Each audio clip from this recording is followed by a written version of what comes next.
Right, the quotation today, August the 29th. Want nothing equals have everything. The quotation is: no person has the power to have everything they want, but it is in their power not to want what they don't have, and to cheerfully put to good use what they do have. This comes from Seneca, Moral Letters 123.3. And the blurb is there a person so rich that there is literally nothing they can't afford? Surely there isn't. Even the richest people regularly fail at their attempts to buy elections, to purchase respect, class, love, and any number of other things that are not for sale. If obscene wealth will never get you everything you want, is that the end of it? Or is there another way to solve for that equation? To the Stoics, there is, by changing what it is that you want. By changing how you think, you'll manage to get it. John D. Rockefeller, who was as rich as they come, believed that it says here a man, but we'll change it to person. A person's wealth must be determined by the relation of their desires and expenditures to their income. If one feels rich on $10 and has everything one desires, one really is rich. Today, you could try to increase your wealth, or you could take a shortcut and just want less. That's a life hack, apparently. Okay, so want nothing, have everything. I think this comes back to the society. I mentioned it before.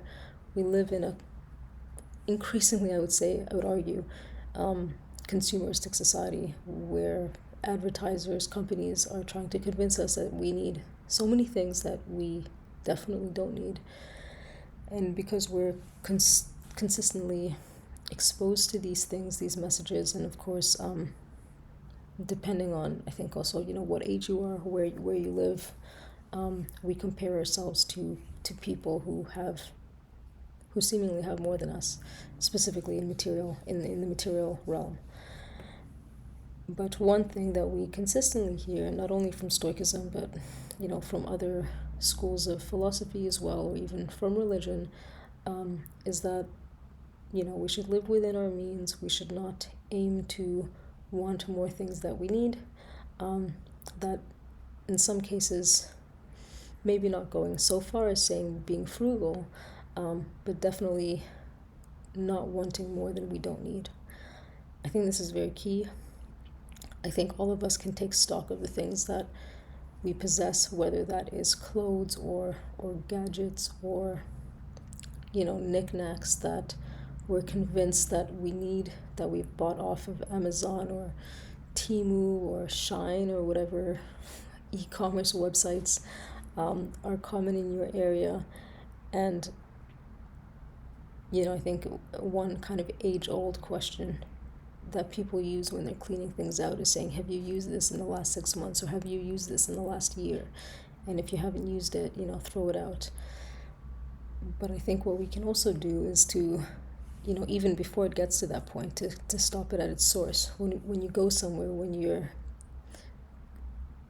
motivated or tempted to buy something that you think you need, really think twice about it. Ask yourself, do I really need this object? Think ahead. Is it just a shiny thing that you'll use once or twice or 10 times before it sits and collects dust somewhere? And I think if we take that conscious step to even just that one simple question of asking ourselves, hey, do I really need this object? Many of us, many times, I believe, will realize, no, we don't need this. And I think another point that, is quite central in Stoicism is, just not curbing the things that we think we want, right? And this kind of, again, comes from the source. It's learning to be happy with the basics. It does not mean that we should go without, although in some cases, Stoicism does kind of promote this to say, hey, in times of abundance, suffer or put yourself through suffering. If you have a lot of food, fast, to see what that's like. And then when you put yourself through that thing, you'll ask yourself, was this the thing that I was worried about? Because you'll realize that you can actually go without whatever it is. I think that's taking it somewhat, to an extreme in some cases. But I believe that we can all really ask ourselves, when we want to buy something, ask ourselves, hey, do we really need this? B, looking at the things that we already have, we can ask ourselves, do we still need this? Is it something that we can give away? And then, of course, going forward, coming back to that first point is, not buying it if we don't need it. And then C is living more mindful lives in terms of figuring out what it is that we need, what we want, and what we can do without. So we read the quotation one last time. No person has the power to have everything they want, but it is in their power not to want what they don't have, and to cheerfully put an end use to what they do have. Put to good use what they do have. Cool.